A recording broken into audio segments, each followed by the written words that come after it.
Hello and welcome to the West Yorkshire Football Show here live across YouTube, Twitter, Facebook. It's the first one of the season. It's a live match reaction. It was Leeds United 2, Cardiff City 2 in the first game of the season, the first home match. I don't know, Jason. I'm not best pleased. I'm not best pleased. I've got to admit, I'm not a happy bunny, to be honest. I've got to say I'm not. I think there were parts of the performance that were very good, a lot of promising stuff and stuff to build on, etc. But I think if you talk to 90% of the Leeds fan base and just looking at what people are tweeting, look at what people are saying on other YouTube channels, we're all saying the same thing. We're all saying about defense. We're all saying about, strikers, the whole thing. Anyways, Jace, what did you make of it? What's your feeling right now? I think off the rip, the first thing is we've been waiting for this moment and it leads up to it. We're a relegated team. And then we find we're hopeful of a successful season. Daniel Farker promotion is like the only kind of thing that we're all thinking of. And to find ourselves 2-0 down against a team that finished 21st or whatever, 18th last season, wherever they ended up finishing, just outside the relegation places, to find ourselves 2-0 down at half time, how else are you meant to feel other than demoralised, frustrated, angry? Can I ask you something? Sorry to interrupt. Can I ask you something? When it went 2-0 Cardiff, did it just feel like last year to you? I was sat there thinking, oh my God, we've dropped down a division and it's the same thing again.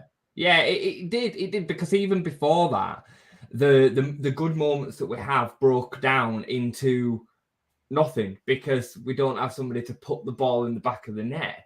There were a couple of moments that we did build up in, and the play looked all right. And, we're going to get into it, but the play overall did look okay when we were in possession. But the moments when we were out of possession, and let's not kid ourselves, Cardiff are crap.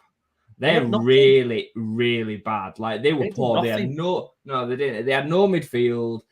Bowler's an all right player on loan from Forest. They were at Blackpool last season. He's a decent player, but he cut through us on the right for the second. The first goal, I think it was O'Dowda. I mean, he could have been on the pitch by himself. That's how it looked when he picked up the ball on the left-hand side.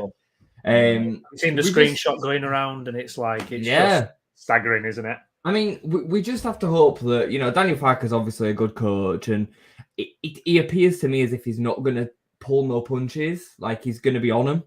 And we can only hope that now that he's seen them in a live game, that's something that means something with a bit of trepidation on, that he makes no excuses for the likes of Luke Ayling. We have to point the finger at him because he was responsible for both goals.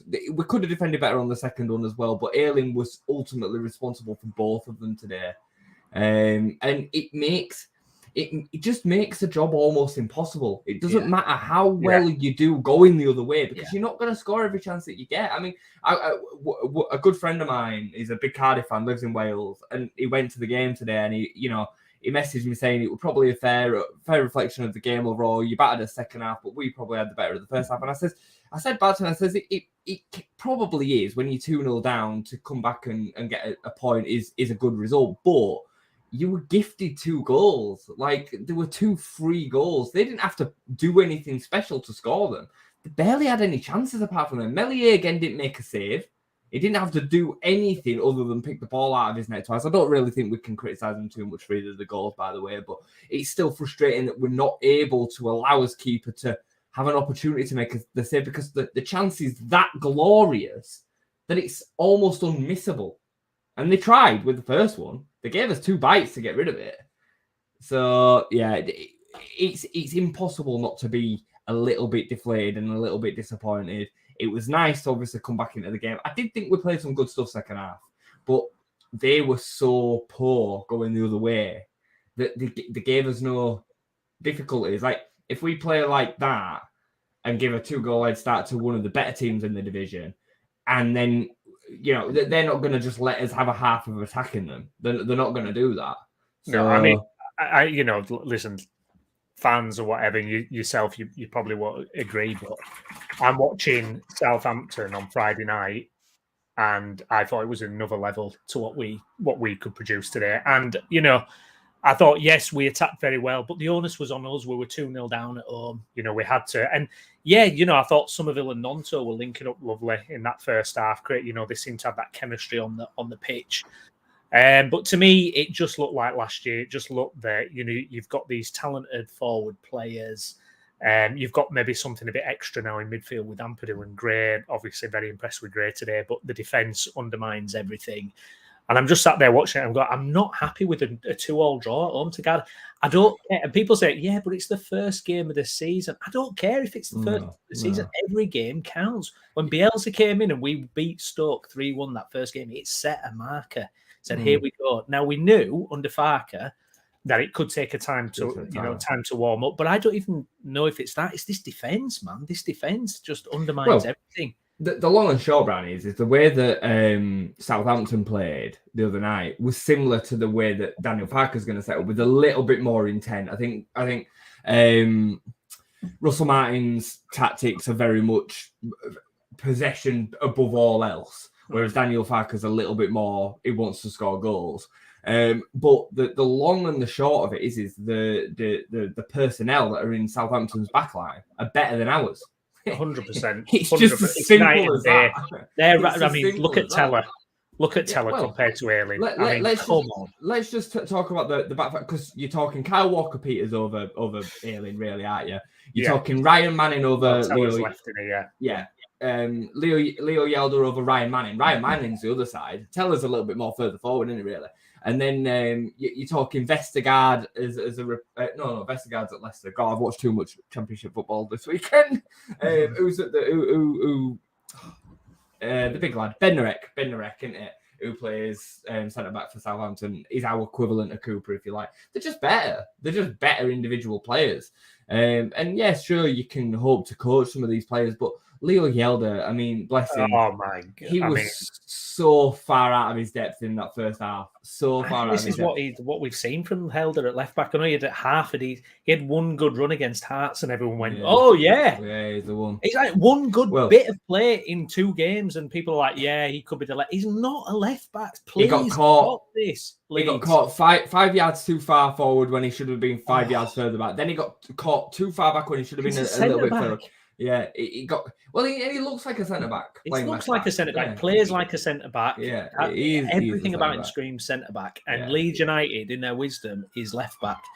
Now, I text you during the game about addressing this in the transfer window, and I get this profit and sustainability, financial fair play, whatever it's called in the Championship.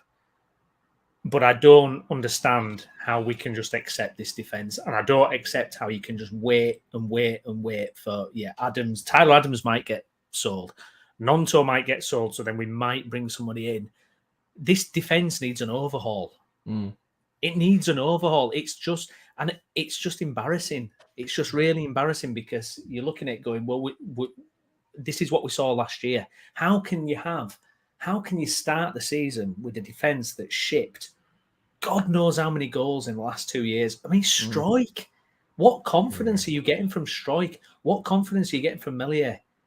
Pascal just looks devoid of any confidence. He almost looks. Byron was the best. Byron, when you saw him play, looked to have confidence. He looked to come on and he looked to have a bit of drive and a bit of confidence. Believe in himself. Thank goodness for me, Byron, if we don't sign any other fullbacks, he's our number 1 fullback. He's the best fullback we've got. Wild, isn't it? How embarrassing is that? The thing that we have to... at the moment, I am choosing to trust in what the club are doing because they clearly can see the holes that we've got in the playing squad. And I do believe that they are a little bit capped at the knees as to what they can do. And I am not about to start advocating for overspending, do what you need to do to get out of the Championship at the first time of asking, like Villa did, and all the rest of it. I'm not about that because I still remember the pain of being in League One as a consequence of them mistakes before. Yeah. We've seen the Championship, the Football League, are brutal when it comes to applying points deductions, and they will think nothing short of doing it to Leeds United. Best believe they will do it quicker for us than any other club in the Football League. So I'm not about that. And if I messaged you during the game about the money that we spent. Yeah, we've saved what we've saved in wages. That's one thing, and I get that. But we've also still spent 7 million and only cooped back in 3. So right now we are actually, we have spent more than we've brought in, right? So if P&S or profit and P&L, whatever it's called, FFP in the Championship or whatever it's called, if it is that tight that it's potentially going to affect our future and potentially getting points deductions, I'd rather err on the side of caution. I'd rather this take 2 years than a year if we are doing it right that looks after the future of Leeds United. I know it's difficult to hear that, and I know that we want instant success, we want instant results, but for me, there's a bigger picture to it. Do you know what? I just never known a club the size of Leeds United, the fact that they've been 3 years in the Premier League, to lose several players without getting a fee. Yeah. And then if we can't invest this money, if we don't have that scope, it's just so Leeds United. It's everything wrong with the previous ownership, innit? And we've known what they were about. It is, mate. It is. And we're living with the frustrations of it now because we're having to set up the season with, Cooper and Struijk and Ayling, and Melier for that matter, 4 of which have conceded 140 goals in 2 seasons. So I couldn't agree with you anymore, mate. I couldn't agree with you anymore. And it like I say, it is just the stipulations, if you like, that we're having to work to right now. But I do believe that we will make additions back there. And after watching us today, other than the number 9, and I think we've got a hole in the midfield as well, which we'll come to, but I'm a little bit more content with what we've got in the second and thirds of the pitch. We really should be putting all of us available funds into the back line. Depends on what's going on with Cody Drameh. I'm hopeful that once he's fit, he comes in and he's having, first choice right back. But then ideally, we probably need 2 centre-backs. We probably do need 2 centre-backs. And, Cresswell, is it too early for Cresswell, do you think, to be kind of a mainstay? I mean, we can't say from that today, can we? Because when he came on, we were so in the ascendancy, he didn't have to do much defending. I'd have started him. Alongside Cooper. I wouldn't have started Struijk. You could see Struijk struggling with being on the right hand side. And I'm not one of these that's like, you have to have, a right-sided and a left-sided defender, but you have to have a player that's prepared to have a little bit of confidence and initiative to be able to play it on the weak foot. If they are left-footed and they're playing on the right-hand side, you can't task somebody to do that's got the confidence of Pascal at the moment. You can't. He's so unconfident anyway. You're then asking him to make passes with his weak foot constantly, under pressure, into a fullback, under the pressure of the fans and the rest of it. It's just a recipe for disaster. He's so passive, is Pascal. It drives me absolutely up the wall. And again, the problems that we've got at centre-back, Coops is his only out-and-out experienced centre-back at the club, really, because I don't class Pascal as an experienced defender. And you even see the pros and cons within a second of it. Nobody can doubt Liam Cooper's desire and passion for Leeds United. We can say what we want about his playing ability. The header was fantastic. Put his body on the line for it. Fantastic leap. He's great in the air, his Coops. And then his landing, to me, it looks bad. It probably really looks like a broken ankle. That's what instantly went through my mind. It looks like he's broken his ankle.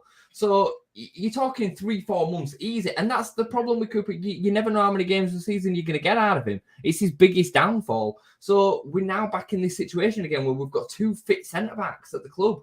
And what do? Do you play Ampadu at right centre-back alongside Pascal to give a little bit more quality back there? But then what do you go into the midfield with? I mean, and then again, this, Danny Facker mentioned it in his pre-match notes right before kickoff, that we still only had 16 players in training this week. We haven't got the squad depth. Looking at the bench, our bench today in comparison to that of Leicester's earlier on in the day and Southampton's on Friday night is wild. They had Patson Daka and Ian Acho on the bench today, did Leicester, amongst, they had Castagne on there, Dennis Pratt came on and changed the game, they had Mark Albrighton on the bench. Like, that's a proper outfit. And Lewis Bate... question for you. Go on. What if we didn't have this unbelievable talent called Archie Gray? That is just a pure... It's not luck, because obviously he's come through the academy and everything, but how lucky we are to have a 17-year-old ready to step into that level. I mean, if it wasn't for Archie Gray, who the hell else plays in that position? What else do you do in that position? The squad is just so undercooked. I don't know who you'd have played in there today. Because, I mean, other than Lewis Bate, who we've seen flashes of as a deep line playmaker, we haven't got anybody else with that profile, especially with... Yeah, no, it is embarrassing. It's a problem that Archie Gray's had to start today's game. Really. I mean, he equipped himself fine. It is. No, it absolutely is, because it tells you everything you need to know about this football club.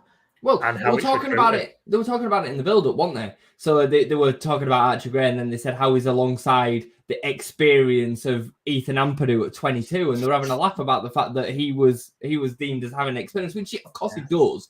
But the point is that in the most integral area of the pitch, especially when you're talking from a control point of view and a tactic in centre midfield, you've got a 22-year-old and a 17-year-old running the show. And they both played well today. Like, Ampadu really grew into the game. He has an unbelievable ability of being able to get his foot to the ball all the time in a 50-50. He's fantastic in the tackle. I don't even know, his technical ability to actually always win the 50-50s is great. I thought he struggled first half. I did as well. I thought he were a bit nervous. I thought. And I thought Archie were a bit nervous too. You could see that he were picking the ball up deep and not really wanting to play them really dangerous passes. He were playing them safe and stuff. But they got a hang of it. And this, we have to have some perspective on this.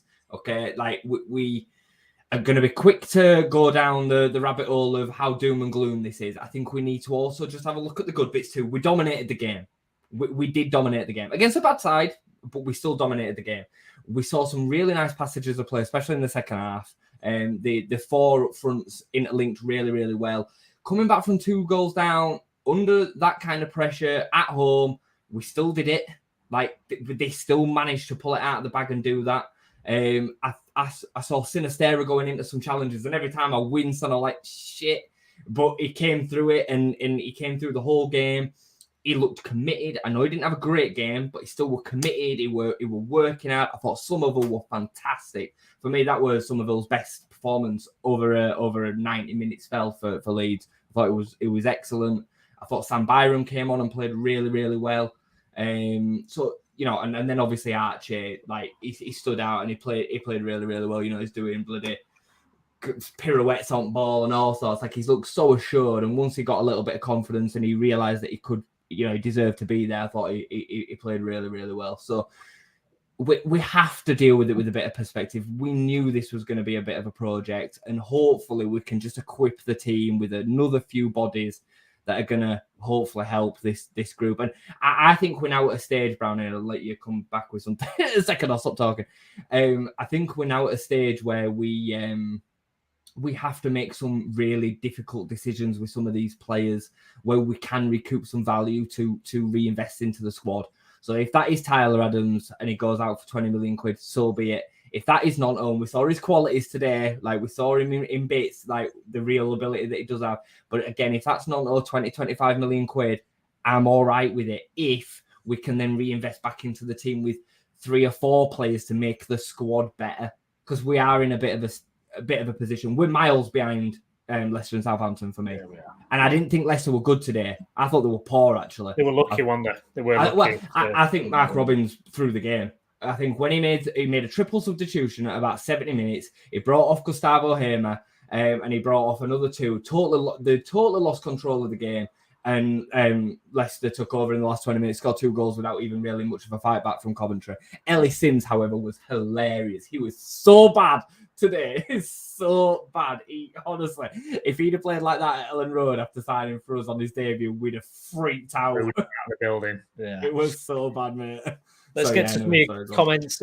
Please smash a like on the video, subscribe to the channel, get your comments in what you thought of today's games. Disabled team, hi Jason and Browney, hope you're both well. What a mad game of football it was. Yes, indeed. Welcome along, mate. Nice to see you again.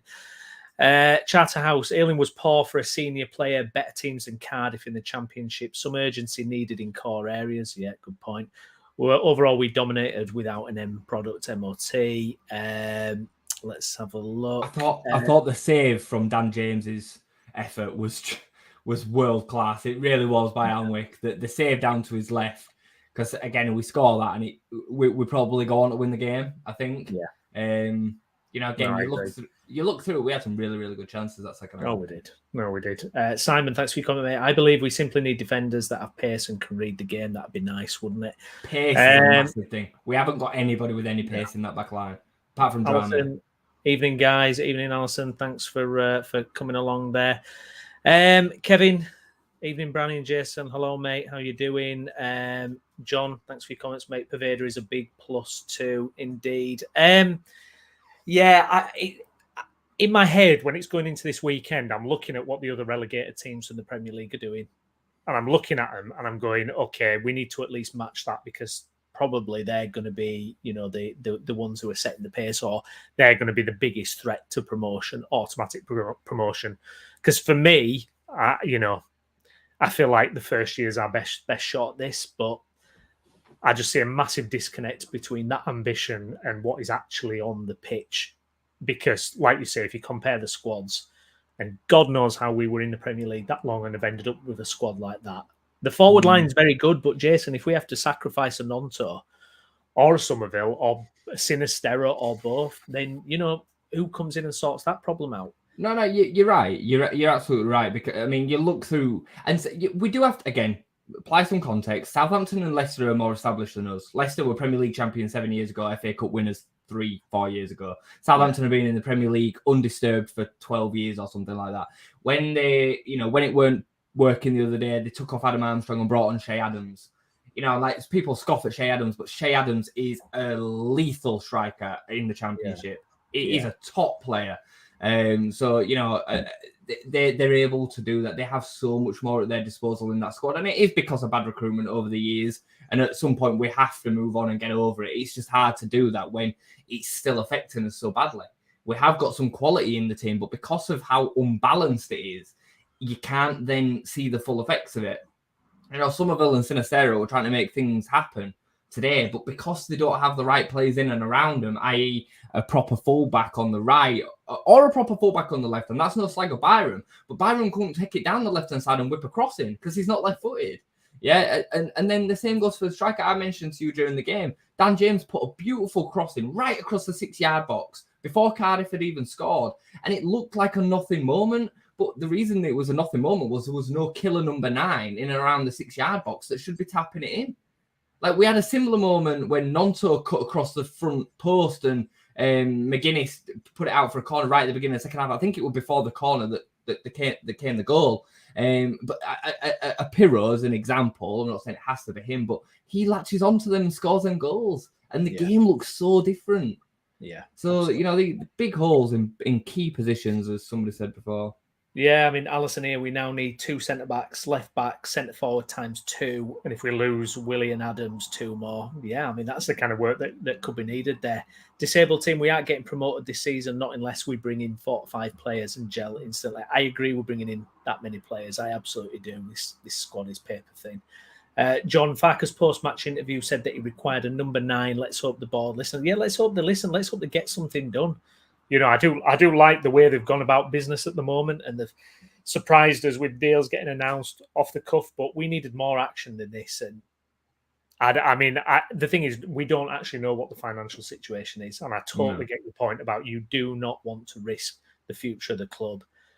But I mean, we've got parachute payments. We know that. What is the deal here? What is going on? What can we do? For me, it feels like they're scared they're being reactive rather than proactive. They're waiting and going, right, okay, let's see what we've got at the end of the window. Let's see where we're at. But, look at the injuries now, Bamford, Cooper. This is stacking up. These problems are stacking up. Do not shortcut it like the last management team did.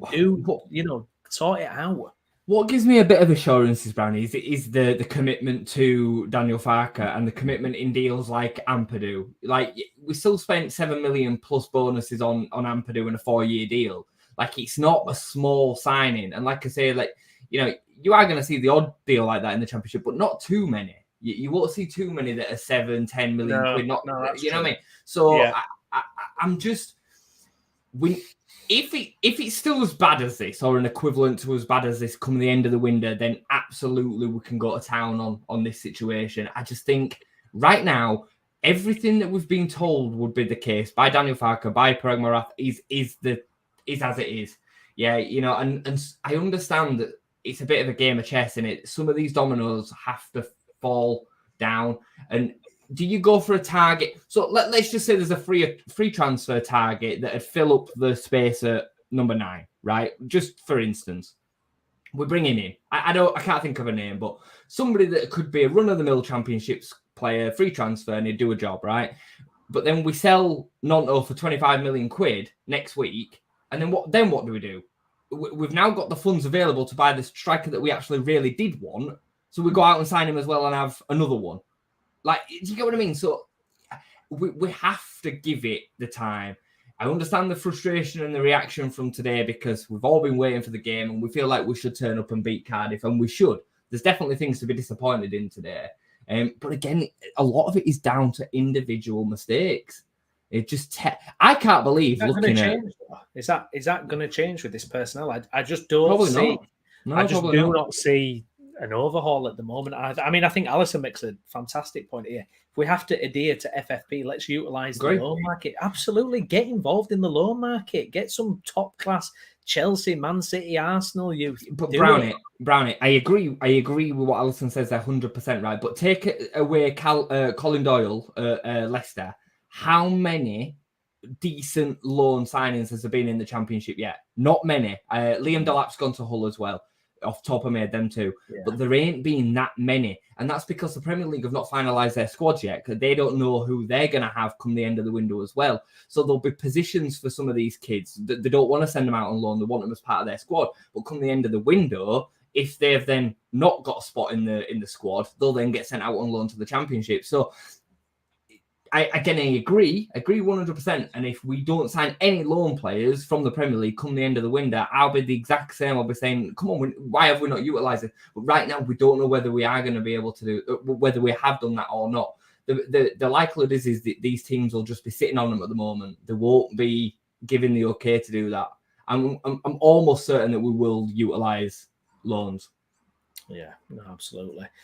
A couple of comments here, Charterhouse. I still feel good about what we do have. Ari Farke, 49. There's some very talented players. 3 weeks left. Absolutely. Good point. Mark, thanks for your comment, mate. Let's be honest. This was written on the wall from day one with our lack of investment in crucial roles. Meslier froze to the spot twice. How many more chances? Ball watching defence and no striker. Yeah, I mean, it's brutal. I mean, when it went 2-0, I just couldn't believe it. I just sat there in shock. I just thought, oh my God, we're just watching last year on repeat. I have a very, very hard time blaming Meslier for either of the goals. Yeah. Like, there was nothing that he could do for the first. You know, the rebound's coming back and it's hit through 3 of our players very low. There's nothing he could do for that. Could he have come and got the cross as it were coming across because it were a bit scuffed? For the second, maybe, but I don't think so. I think Yelder should deal with it, and then I think Alien should have been more aware of the players that were behind him. There were 2 behind him. What's he doing? He's just lumbering around on the penalty spot. Like, be aware of what's around you. Luke Alien was a big problem today. Big problem. But, you know, before we even conceded, you could see the space in behind. There was a moment where Callum Grant nearly got in down the left-hand side. Shocking. Before that had even happened. Yeah. Yeah, he's the big issue, but at the moment we haven't got anybody else that can play there. We just can't get. I mean, the thing with Ayling is you just can't get him out of the team because you know last year we had an absolutely horrendous player in Rasmus who was meant to be his challenge. We sent out, in our wisdom, a hot prospect Drama out on loan. Probably, you know, we know he's not perfect, but at least there's scope to improve. Now Drama's injured. Is even going to be here himself because, you know, he's in the last year of his deal or whatever. And this Ayling thing, And I love Luke Ayling. That Bielsa Ayling period is incredible. And even, before Bielsa joined, he was an incredible footballer. But it's just staggering how many times we have to watch this and how much we've had this over the last, 18 months. The one thing I will say, just flipping it back the other way a little bit, is that Ayling is clearly the attacking outfield from a fullback perspective in a Farke system. So, and we've seen a lot of the centre midfielders. I think it was mostly Gray today filling in at right back. Yeah. So in that moment, again, this is sometimes how you get caught looking at, and I'm talking to myself here as well. You see that space and you see that Luke Ayling in there and you say, why ain't he there? Well, it could be tactical. Daniel Farke could literally have said, you're the outlet down there. Don't worry. If that space is vacant, Archie will cover it. So, but we see it very black and white from a football fan perspective. We're watching the game and saying, that's right back. Why ain't he there? And that's it. So do you get where I'm coming from? Like, I'm not saying that is the case, but it could well be the case. We've seen this before with tactics and systems. We experienced it under Bielsa. Yeah, we knew the pitfalls and the negatives of the Bielsa system. As much as we used to love watching it, that it did make some players look silly at times. So yeah, absolutely. Guys, if you could smash a like on the video, really appreciate that. Subscribe to the channel, get your comments in about what you thought today. I mean, I want to get a general idea of how are Leeds fans feeling about today's result. For me, it's a bad result, a poor result. I got a stress headache. Well, do you know what? I felt kind of anxious about it before the game even started, because I thought we're bang in the middle again of the pressure of going for promotion. People can dress it up however they want. We are going for promotion. There is pressure on every game. There is anxiety behind every game, like it was. I remember under Bielsa, as soon as we were brilliant under Bielsa, the stress of got to win, and it was brilliant, but it was times when it was stressful and anxious as well. And we're right back there. So when you're 2-0 down, at home against an awful team who nearly got relegated last season, who, have really terrible ownership, a brand new manager who's never been in this league before, all these different components, and, we're conspiring to be 2-0 down at half time and, just giving ourselves a mountain, just giving ourselves a mountain. Leicester, they were losing 1-0, but, they clawed it back. They've got, a couple of moments of real brilliance in them. Southampton, they were winning, they got clawed back. And I knew we'd be the ones. I knew we'd be the relegated team that couldn't get that 3 points. You just knew it. Right, it was on the wall. As soon as Leicester won, I just knew we weren't going to win. I just absolutely knew it. And the pressure's on. The pressure's on. It's a massive month. I mean, when does the window close? Is it end of August? September?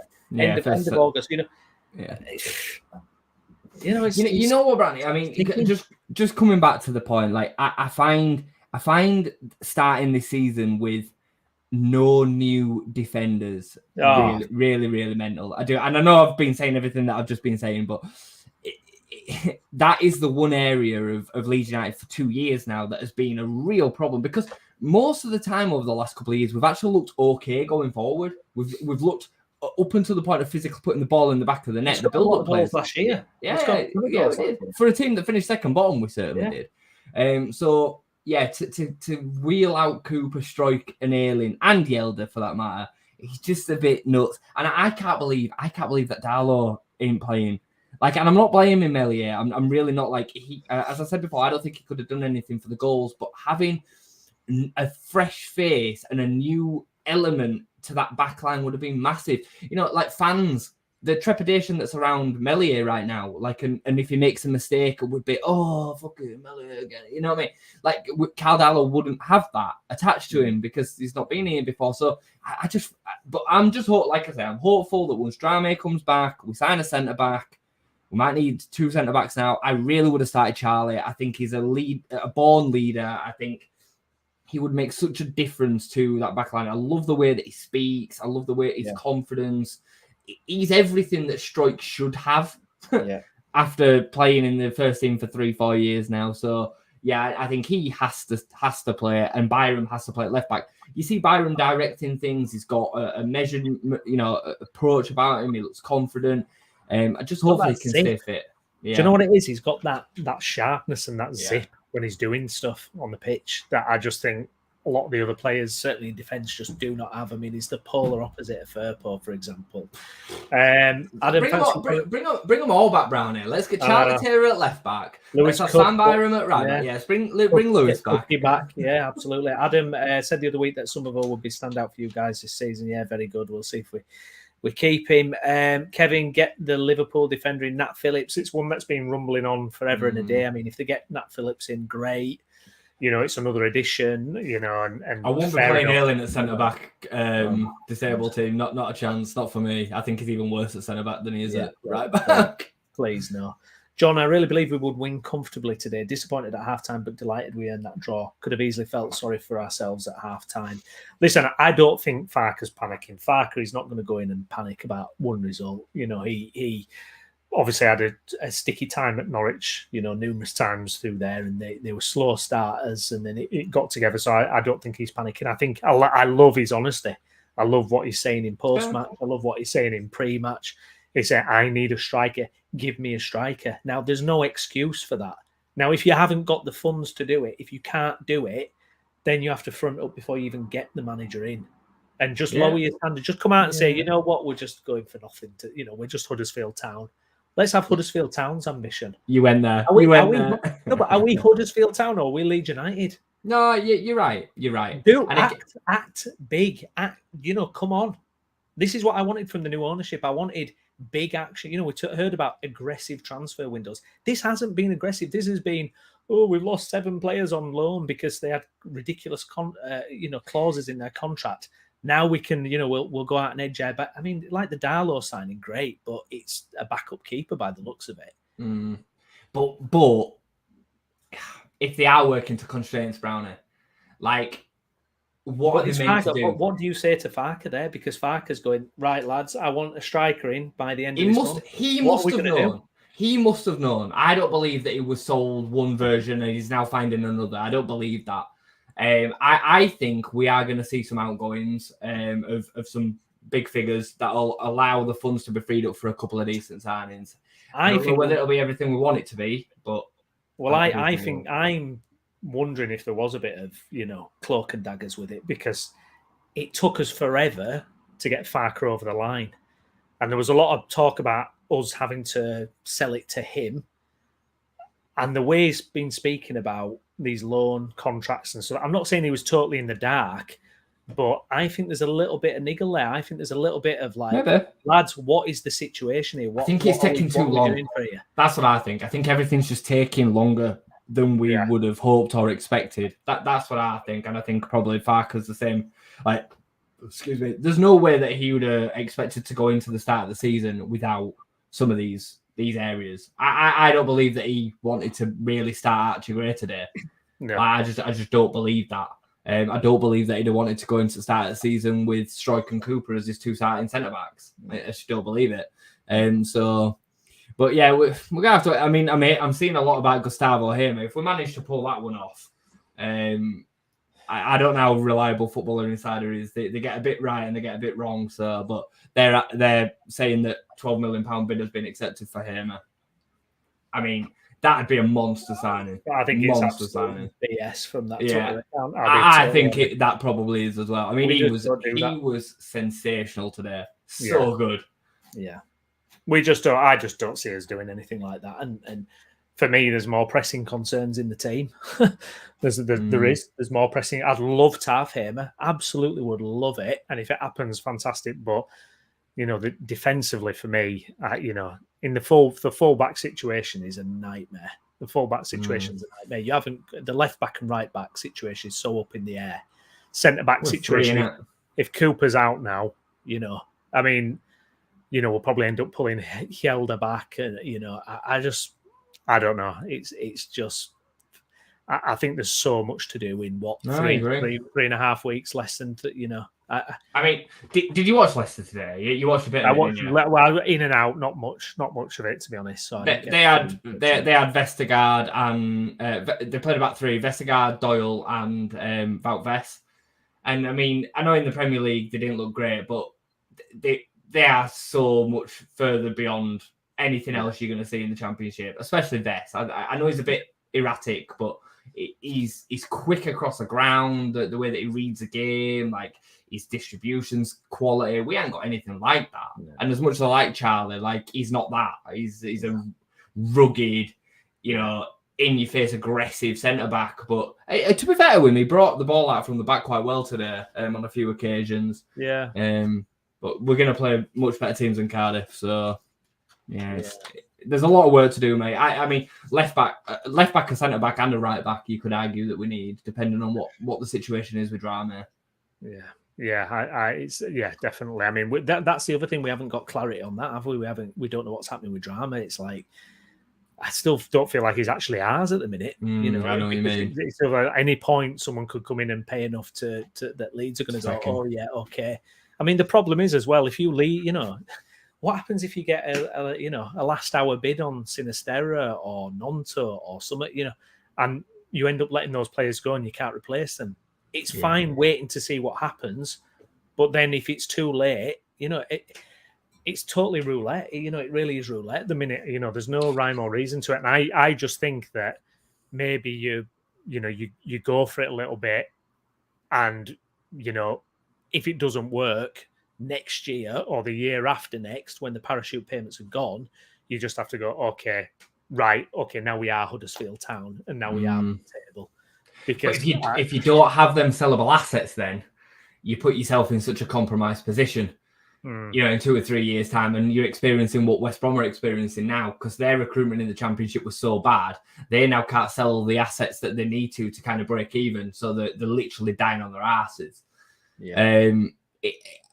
It's a tough one, mate. It's a real tough one. I don't think we'll sell too many of them. I don't think we'll be in a situation where on deadline day unless a ridiculous offer came in, we'd be selling over the top of what we already have sold by that point. So I think by deadline day, I think Nonto and one other will have gone. Probably Harrison is my feeling. I think Adams is gone as well. So I think there'll be 3 gone, and that'll then be nearly 60 million quid, let's say, that we'll have recouped back in if they all went for 20 million each on average, which I imagine that it's going to be roughly around that. And you just have to hope that the reinvestment's gone in the right way, and we don't then suffer in them positions, which I don't think we will, because we have got options there. Paveda, Gellart, whoever out of the 4 stays. So I reckon Somerville will probably stay, and I reckon Sinisterra stays. Just talking about individual performance, Sinisterra today got bags of quality, but for his level that he can reach, I thought he underperformed today. I think he looked a little bit injured.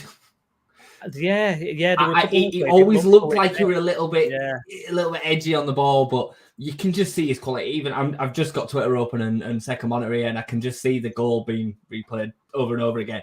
And there were a moment where Ampadu toes it back to him, and he does a little drag turn back and spins back the other way, and then that sets himself up for the shot. Other than Somerville probably, and maybe Nonto, nobody else in the squad has that capabilities to have the piece of the sound of mind to do that in the 93rd minute. They just don't have that in the locker. So it is quality. It's quality. What about Paveda? The problem with Paveda for me is everybody will be looking at that performance and be like, oh, he's got a star, it's just so good. I think it's very... Do you remember when Jack Clark used to come on and do exactly the same thing? I know Jack Clark's now built into a bit of a different player, but it's very different to do that when you come on for the last 20 minutes, when everybody else is tired, and you have them moments, and it is to start and do that consistently over the first 70, 80 minutes of a game. So, did great. He is the only player that we have in the squad that stands defenders up and squares them up. It can go both ways. Sometimes it goes on the right, sometimes it goes on the left. Sinisterra and Somerville don't even really have that in the locker. Somerville's more explosive pace and goes past people. Sinisterra's more tricky, but he never really beats a player. He forces them back constantly, I think, Sinisterra. Paveda has got the ability to take players on. So, I'd like to see him play midweek. I'd like to see him start against Shrewsbury. I think it'd be a good opportunity to let him, show what he can do starting a game. But a bit like what Danny Farker said, I think he needs to keep on giving it. But at least we saw him there. It's good to see him. It'd have been easy for Farker not to bring him on, not trust him. He did trust him, and it did make a difference. It should have been enough, shouldn't it? That team, that forward line should have been enough, really, shouldn't it? Nonto, Somerville, Sinisterra, Brown, it James, was enough. Should be enough, shouldn't it? It was enough if the defenders could defend a bit. Like, Cardiff didn't do anything special to score either goal. The first goal was just a lofted ball over to the left, and there were a massive gaping hole, and everybody got sucked towards a goal line. It was just terrible defending. And then the second goal, I mean, you'd go mad if you saw that Sunday League, the way that Bowler bumbled his way through Helder and whoever else it was on that side. I can't even remember now. And then the way it squeezes through, and the fullback's caught napping on the other side again, Ailing. You know what I mean? Like, yeah. Because we created loads of chances. They defended well as well. Like, you know, they defended well and still conceded 2. And they could have easily conceded 3, 4, 5 because we did have some really, really good chances. So, you know, if we could have just defended properly in that first half, we'd have been absolutely fine with the chances that we created. I think we had 26 shots on goal, something like that. I can almost see it becoming like a bit of a pattern, though, that could easily develop where you're just kind of peppering teams and then we get sucker punched. That's been developed for the last 3 years, mate. Well, as that's exactly what we've been dealing with that since Bielsa season 1. Dominating and never thrashing anyone. Yeah. Hardly ever thrashed anyone, did we? No. Outside of COVID championship season, we didn't really thrash anybody. COVID promotion season, sorry. So yeah, like we are desperate for that number 9. Desperate for the number 9. LUFC 11, thanks for your comment, mate. Pascal, awful in my opinion. It's kind of it's strange that he's even anywhere near the first team after last season. Really, it's really choice, have we? It's kind of just. And I'm not saying there isn't a good player. I think technically he's good. Drives me, but I think he's just so miles away from what you need. I'm just amazed that we're in a situation. If you'd have said to me when we lost 4-0 to Spurs that Meslier, Struijk, Ayling, Cooper would be your defence going into the Championship next year, I'd have said that's impossible. There's no way we're going to let that happen. It can't let that happen. I said to you at the end of last season that I would not have any confidence in Struijk being our starting centre back in the Championship. And I still feel like that now. He's so meek.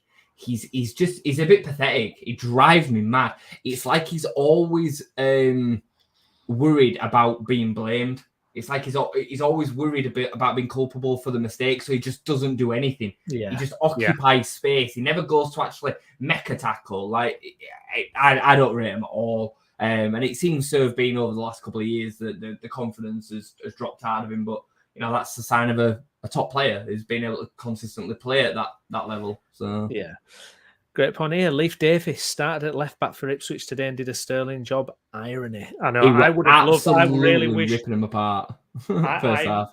Yeah, I really wish we'd have hung on to Leif Davis. Actually, I do. Do you know what I mean? It was someone who kind of never really got the opportunity. It was like, you know, it's hard when you're in the Premier League where you're going to turn to Leif Davis at that point. But yeah, there's your left back there. I think he had a ridiculous amount of assists. Top amount of assists in the whole of Europe, I think. Europe, yeah, it was like up there with like Messi or something, and it's just like wow. And you know, of course, it's Leeds United got bumped him off, and then Drama's getting Player of the Year at right back. Meanwhile, we've got Firpo. I mean, it cut to a shot in the crowd today, and it was Harrison, Adams, and Firpo. And I'm just looking at Firpo going, "Oh God!" Like what you've just got this block of a player sucking up a wage. Nobody's going to sign him. Can't get rid of him on loan. Taking up a position, and you just think, "Oh." Well, you know, like last season, Ipswich obviously won promotion last season. If you gave them the opportunity at the beginning of last season to swap Leif Davis with Junior Firpo, do you think they'd have done it? No. They wouldn't have done. No. And that tells you just how bad Junior Firpo is. He's so bad. Injured for pre-season again as well. It's do you know what I mean? Nobody can help injuries, and it's not personal. He seems like an absolutely lovely guy. Wish him all the best. But he is absolutely terrible. And the reason why I'm even bringing him up is because that's what we've got waiting for us around the corner at left back, because we have nothing else, and he's absolutely horrendous. And I don't want to see him pre-season again, and then having to catch up again. It's God, honestly, There's got to be someone in the youth ranks. There's got to be like a 16-year-old we can play. Sure. I'm right in thinking out of that the 23s don't have a left back either. I'm pretty sure. That's right. Yeah, we don't. Yeah, just terrible. I know. It's just. I mean, famously, Man City don't really have a left back, but it's a whole kettle of fish. It's a different world, isn't it? Yeah. God knows what else. I cannot understand. I mean, if I was the recruitment team, I'm going in Monday morning going, name me every left back in world football. Name me every striker in world football. Who has the attributes to do this job and get them in? So desperate for it. I think Charlie Taylor would be perfect for me. The more I think about it, the more and more I just become okay with it. I know that we'll have some will say X, Y, and Z about the way that he left and stuff, but football is what it is. It's a world in its own. That footballers don't deal with things in the same way that fans deal with things, and we don't know exactly what went on behind the scenes. We're a young lad and all the rest of it. But in terms of just footballing ability, who's available, his experience, his quality, and the way that Farke's system had set out, because the left back seems to be staying further back. That's the way it was at Norwich as well, and the right back goes further forward. Drama is very good going forward. I'd love to see Charlie Taylor on the other side can come in and play the centre back role as well. Play centre back for Burnley all last season. It just makes so much sense. It makes so much sense that it almost just could never happen, because it just makes too much sense. beyond aggravating, isn't it, when you got these positional holes now in the team? John, I'm just going to say this, right, because I've had this conversation till I'm blue in the face, right, about Firpo. He didn't. He was a 4 or a 5 out of 10 for about 6 weeks. 5? Oh, well, for that 6 weeks, yeah. Yeah, it was a 4 or a 5 out of 10 for I thought you meant during his Leeds career. No. For that 6 weeks. Just, we remember that 6 weeks as being decent because of just how bad it was before that and after it. Yeah, he wasn't, in my opinion, decent. I would say a decent performance is a 7 out of 10. I remember him having one game that I would say he played well. That was it. And I think it was Man United away. Well, against the Man United, yeah. I think it was Man United away. I think I would say that he played well. He is a terrible footballer. He's just honestly, it's gross just how bad he is. He is. There's just no about. I just can't believe it. You can never believe that. Yeah, it's just unbelievable. Absolutely unbelievable. Jerry Ayling, weak link. How the hell does he leave so much room out wide for their first goal? Second goal, so also down to him. Sell or sack him. Our defence is relegation material. I know, it's just absolutely pathetic, and I just cannot believe we're starting with this same defence again. And I get a new manager in and rebuilds and a new mentality and all this kind of stuff. But have you seen Farke's comments?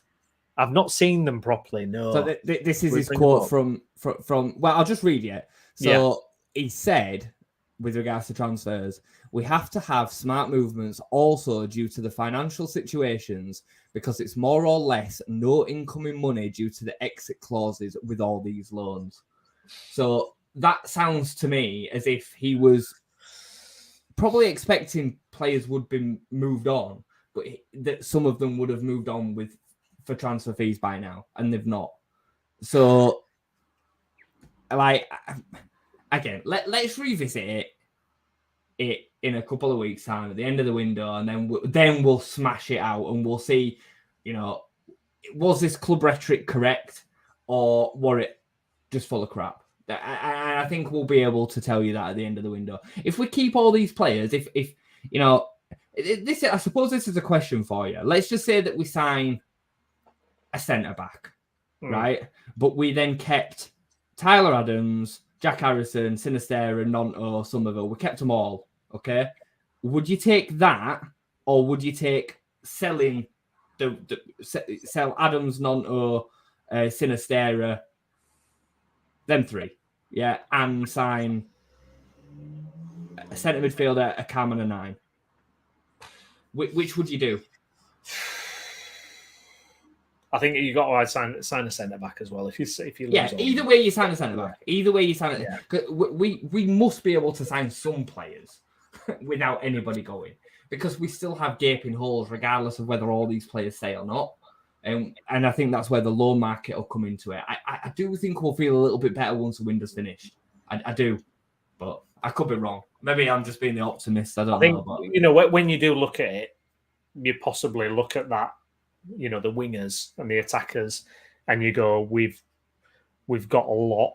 You still got Rutter to come back, Bamford. I know that's another story. But you probably look at that and go, okay, we might be able to sacrifice a couple there.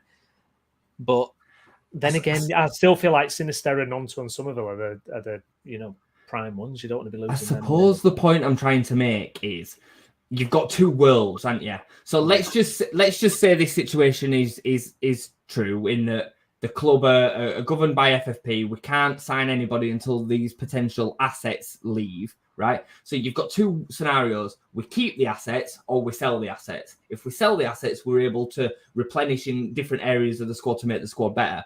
But if we don't sell the assets, we keep how good some of these players are. Sinisterra belongs nowhere near the Championship. Same could be said for Nonto. Same could be said for Tyler Adams. So as much as your team would maybe suffer at, say, 10, if we don't buy an out-and-out 10, you then get a Tyler Adams that would never be anywhere near a Championship team. But we've managed to keep him as a consequence of then not buying a 10. Do you get where I'm coming from? So you've got two worlds, haven't you? And I just think we can only be really angry about it at the end of the window. And Danny Farker said the same, hasn't he? We need to see how we are at the end of August. August. Don't you feel though that this is Leeds United, the way Leeds United go? And I know it's new ownership, but let's these guys were in the building. Yeah, these guys were in the building. They had a seat at the table. And I know Parag came out and I wasn't flying the plane and all this kind of stuff. Fair enough. But they were there. They were there. They knew everything. They saw everything. They wanted the Rutter deal, for example. They were the one who pushed hard on this, unknown quantity from Bundesliga, when we're in the middle of a relegation fight for a large sum of money. They said they pushed that through. We know that. I mean, have we really got any confidence that they're going to actually do this and get this sorted out by the end of August? I think definitely. I'm on the fence here. I'm on the fence because this is Leeds United, this is Bamba Dieng, and this is Cody Gakpo. And I know it's a different ownership, but these guys were there. But JK, JK, as John's just said there in the chat. Yeah, do you know? I just look at it and go, I would not be surprised. I'd be absolutely raging, but I would not be surprised if 1st of September, the transfer window slams shut, and we haven't added in key areas. I could fully see it. I'm expecting Nat Phillips or someone. I'm expecting a centre-back now. There has to be a centre-back in. But, in terms of a striker, I'm not so sure. Because the problem is then, we're overloaded. We're kind of a weird team, a weird squad, because we're so overloaded in parts, and then we've got absolutely nothing in other parts. Like Joffrey, what do you do with Joffrey? What do you do with Perkins? Yeah. What do you do with Joseph? These players need football as well, but they're likely not to lead a promotion charge. But if you sign more strikers or if you sign more attackers, where do they fit in? How does that work? Well, so maybe you're right. Maybe you do, but maybe you do sell something. Harrison, get rid of Harrison and get a big fee in, or an Adams or one of the forward guys, Nonto, and just go, look, we've got enough attackers to come in. But this is the problem with the balance of the squad, isn't it? And it's also been made so much worse this week, Brownie, by the injuries to Bamford. You can kind of say that's written in the stars that that's going to happen. Like it's always the case, right? Yeah. But Jorginho is really unlucky not to be, a key player today. Would we have had a little bit more impetus in that area of the pitch if he'd have been starting? He's not a finisher, is he? But then even let's say it's not, but Joseph is at 23 level. He is, but then he gets injured too. Like you almost can't plan around that. You know what I mean? And I still think that we need a 9 with all that. But then if you sign a 9 and you are overloaded them positions, because we are very top heavy, this comes back to the squad balance conversation again. We have no squad balance whatsoever. But you then find loans for them players or the 23s. The 23s is going to be so much more competitive this year because it's been turned into a one division situation. All 24 teams in one division. You're going to be playing some top teams. So they're going to be needed there as well. Yeah, no, exactly. I mean, we touched on this early. Declan, surely we have the money for some loans. I don't know. Honestly, we will sign some loans before the end of the window. Yeah, I'm convinced of that. But I honestly would encourage you to all go and have a look and see how many loans have actually happened from the Premier League to the Championship so far. There's not many. There's a few, but there's not many. Yeah, you're talking, I'd say, around 5 tops. Yeah. They're not prepared to do it yet because they don't know whether they're going to be playing parts. Man City have got a batch of them. They've got about 15 of them that potentially could go out on loan, but they want to know how many they're going to need for the first team before they do that. And rightly so, they should do that. Yeah, absolutely. Their squad, isn't it? Diggler, welcome along, mate. Sell Harrison and get big, strong, old-fashioned centre-back. I just got here. Welcome along, mate. So what was I going to say then? Do you know when Javi Gracia came in and we started to play some nice football, we looked decent, and then it all fell apart to Crystal Palace at home because of the defensive, frailties. I'm getting weird flashbacks. I'm thinking like, oh my goodness me, like it just undermines absolutely everything, and there's got to be something done. I mean, you're right. I think they will do a centre back. I absolutely think they will do a centre back, but I don't know. I think, do you know what I think it is? I think this is a squad of players who've conceded so many goals in the last 2 seasons. They've broken every embarrassing record for goals conceded. They've had growing up a Leeds fan, we never got beat 6, 5s and 7s. I never saw that in my lifetime until, I know that we had a few awful results in the Championship when we were down, but we were crap then, we were crap. But, I mean, historically, Leeds have never been thrashed and whipped like they have been these last 2 years. And I just think it's going to be, I think there's something broken in that mentality for the I think last year, Brownie, I think there were a whole host of problems. The behind the scenes stuff, the change of managements, the squad dynamics. We've spoken about the clauses in the contracts. How much are you prepared to put your body and your reputation on the line if you can just leave for free on loan at the end of the season? You have no wage reduction, your reputation's intact, you just go back to the European nation that you came from and you have a cushy little move. No threat. There's no trepidation in that whatsoever. And it was clear that it was a failed project, a horrendous project, terrible ideas. And then you have the split between the old and the young guys. We heard about that. Then you throw in the different management characteristics. There was so much wrong with last year. And then again, I hark back, and it's not a told you so case, but this is why I said that anybody that was going down the idea of resetting the Championship, you're just so far off the mark. It's untrue, because we're now everybody's cup final again. We are going to struggle to move on some of the players that we, the ones that we're still stuck with. We were always going to struggle to move them on. The likes of Liam Cooper, Luke Ayling as an example, and as much as I respect them and I love them to bits for what they've done, you can't move them on in the Championship. But if we were in the Premier League, you could have done. You could have just swallowed up the contracts, to be honest, and sent them on the way.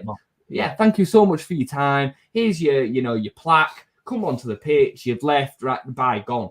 That'd be it. But we can't do that now.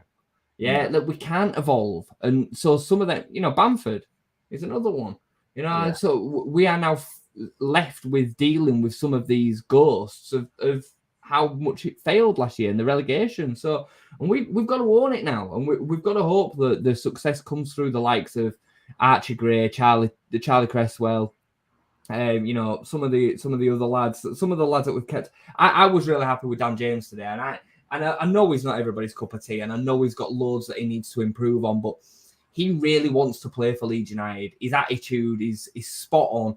And I think if we had a striker that could put the ball in the back of the net properly, or semi-regular, I think you'd see a different player in Dan James. What I think he offers as well, I'm not his biggest fan. I think he's still terrible decision making at times, but I think what he does give you is something different to like a Sinisterra, Somerville, Montoya. It's a bit more direct and it's a good pace and everything. You know, I think and it's good to have something different, that variety in the attack as well. So I agree with that. And yeah, you know, if you had a striker who could latch onto things and put it away, it could be a different story.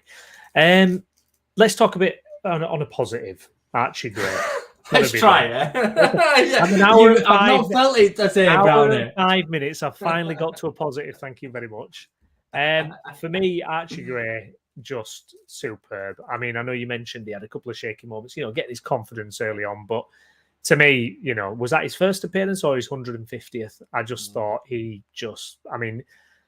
I think he did more than Mark Rocker did entirely last season. You know, I really did. I just thought he, you know, sharp, willing to get in the tackles, willing to take a shot, technically gifted, got the mentality. You can see the mentality and the sharpness. And I think we're lucky. I do. I think we're lucky that we've had this guy just mature at this time to come into this team that, frankly, without him, I don't quite know where we'd be without him in that centre of the park. But for me, really impressive, and I think he is someone I'm genuinely excited about, and I actually think he can elevate this team as well in terms of what they can do in the middle of the park. I mean, what do you make of him and his potential and going forward? I think it was a big stage for him to come in on. You know, there's a lot of spotlight on the club anyway. There's always a big spotlight on the team, especially at Ellen Road, you know, in front of the fans, their expectations and all the rest of it. I thought he started a little bit shaky in that you could tell he was holding a little bit back. He didn't want to get anything wrong. And you can kind of understand that. You can imagine Coops would have probably said to him, look, get your foot on the ball for the first 5 or 10 minutes, keep it simple, 5-10 yard passes, get yourself warmed up. But then you saw him growing into the game. You saw him taking charge of possession, taking the ball off players, taking the ball off Ampadu, taking the ball off centre-backs, looking for passes. There were a moment where he sprayed a pass into Nonto. Nonto flicked it round the corner and gave it into, I think it was Sincero or Somerville, created one of his first chances early on. He's confident to take players on. He's stronger than he looks as well. He's bulked out a little bit over the last year or so. I think his first couple of set pieces were a little bit shaky, and then he delivered a couple of good ones, but then he gave it over to Somerville, which I'm okay with. But there were, I don't know if you've seen it, but there was a clip of him dragging players back onto the pitch after they scored the second goal. He'd been brought off at this point. You're not seeing it? No, I've not seen that. So he'd been subbed off at this point, because I think he came off for Perkins at about 92 minutes, something like that. He was celebrating with the players, but then he was dragging them back onto the pitch to make sure that Cardiff couldn't kick off without them being set up and stuff. It showed real maturity and leadership. The only negative that I see with Archie, and this is me being super, super critical, is I don't think he's very quick, but he makes up for it in sharp of mind. You can see that his positional awareness is really, really good, but I do think he's a little bit short of speed. Like, you see that sometimes he's struggling to make up the yards if a player's running away from him, or he's wanting to burst forward, but his positional, his balance and technique's really, really good on the ball. But that'd be my only criticism of Archie. I think as a deep line playmaker, somebody that's going to rotate the play off, I think he gives you more than a Harry Winks. And I know that's a big shout, but Harry Winks obviously is somebody that it'd be comparable with in terms of position. I think he can offer you way more than a Harry Winks. I think he's definitely the best option that we have to go alongside Ampadu right now. Yeah, no, absolutely. Just having a look then, the weekend, I think myself, you and Steve were going to jump on, I think tomorrow or Tuesday at some point and have a chat over the championship results this weekend for our teams and where things are looking. Very early days. Obviously, Watford have set out an early marker with a thumping win. We've got Birmingham. Terrible though. Oh yeah, QPR. Yeah, that is caveated with how bad QPR are. We got Birmingham next weekend. I'd love to be a fly on the wall to see what's happening in terms of recruitment, and there must be not panic, but it must be exceptionally busy behind the scenes at Ellen Road at the minute, and it's going to be fascinating to see how it unfolds, isn't it? Yeah, I'd expect to see one in before next weekend. And that tends to be the pattern that it's following anyway. One a week.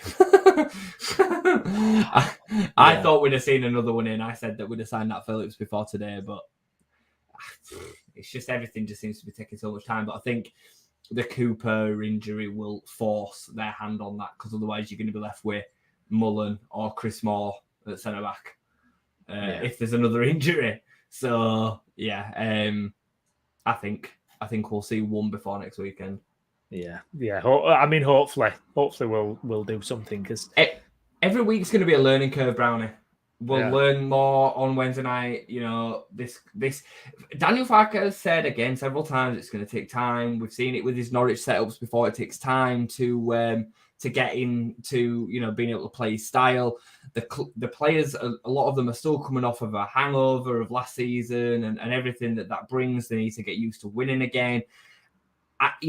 Breaking it down for today and taking some positives, they still managed to pull themselves back from 2-0 down under that pressure to still take a point away from the game. So we have to see that as a positive. We have to. Yeah, it's going to be interesting to see how I feel about this one as the week progresses, because kind of now I just feel a bit frustrated that we weren't just able to have that kind of performance that just goes, this is what we are, sets out a marker. Last year's banished. We got last year right in our face today. Right in our face today. And there is going to be some work to do. Guys, please smash a like on the video, get your comments in. Jason, anything else you want to cover whilst we're on at the moment? Anything kind of that's rattling around your head from today's game, what you've seen or what you'd like to see going forward? Yeah, I think we've probably covered it all in depth, to be fair. But I think we just need to remain with his feet on the ground. Like if we'd have won the game today, everybody would have been feeling very different about the situation. Yet the same issues would have still been there. So if we'd have gone into the game today, not defended so badly in the first half and won 2-0, these issues would have still existed. We might not have spoken about them because we've won the game, but they'd have still existed. Yeah. So the fact that they've kind of been highlighted through a bad first half, might not actually end up being a bad thing, maybe. So yeah, I'm still want to be optimistic. I still want to be optimistic in that, we've seen some positives today. We're good going forward for the best part of it. We've still kept hold of some good players. It was nice to see Ampadu and Gray play so well in the midfield. I love Ampadu.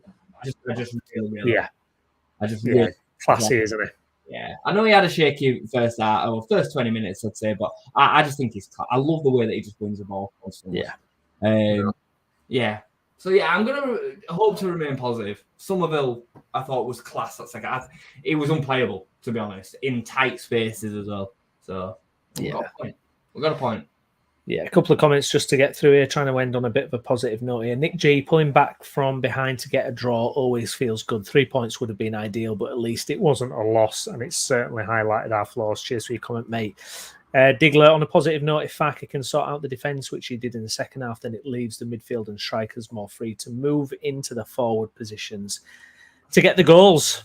I will just say on that, this is me going a bit negative on Diggler's point there, is I don't think Farke sorted the defence out. We played a little bit better with the ball going forward.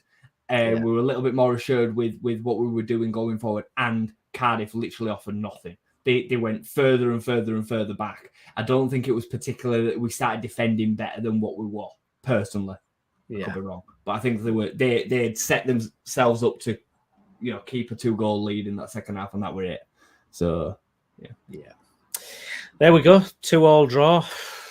What a start to the season, eh? There we go. Hey, here we are again. It literally does just feel like we've had a bit of an extended break, like an international break, and now we're back in the last season. A lot of work to do, I think, for Leeds. A lot of work to do. I'd agree. A lot of work to do. But they clawed back. There's some positives. There's some negatives. For me, it's not all singing and dancing. It really isn't. But you know what? We got a point, and we'll see what happens. Please smash a like on the video. Subscribe to the channel. Myself and Jason, also Steve Downs, covering Huddersfield Town. We'll be back at some point in the next couple of days. And we're just going to take a look at how our teams have done, reflect on the weekend's games, how the championship table's stacking up, and hopefully I'll have a bit more of a more positive perspective on it by then. At least we can enjoy the fact that we did come back from 2 goals down to take a point, and Huddersfield lost 3-1, right? Yeah, absolutely. Like, we can still enjoy that. So we are where we are right now. So beggars can't be choosers for things to enjoy, right? Exactly. Oh, Nick G, by the way, anyone going on Wednesday? Jason? We are both going together. As we are both going, yeah. Me and Browney have known each other virtually for probably, I don't know, maybe about a year now. I don't know. Oh, no. So did we start this year? I think we started at the beginning of last season, didn't we? Yeah. No. Not start last season. I think it was later. No, but beginning of this season. Beginning of the season just finished. Yeah, the last season. I don't know. I would have to go back through the videos, I think, figure this out. Maybe about 9 months, 8 months. I don't know. But yeah, we're meeting for the first time at the game on Wednesday, which would be pretty cool. Looking forward to it. Yeah, it'd be good. I haven't seen them for a while, so it'd be nice. Can't get tickets or anything, so it's difficult. So it'd be lovely to be there in the flesh, supporting the mighty Whites. Diggler, I watched the video from the start now because got here late. No worries, mate. Alison, thanks, guys. Thank you very much, Alison and Nick J. See you there, lads. Yes, come and say hello, mate. Lovely. Okay, well, thanks very much for watching. Please smash a like on the video, subscribe to the channel, and we'll be back next time. See you soon. Bye bye.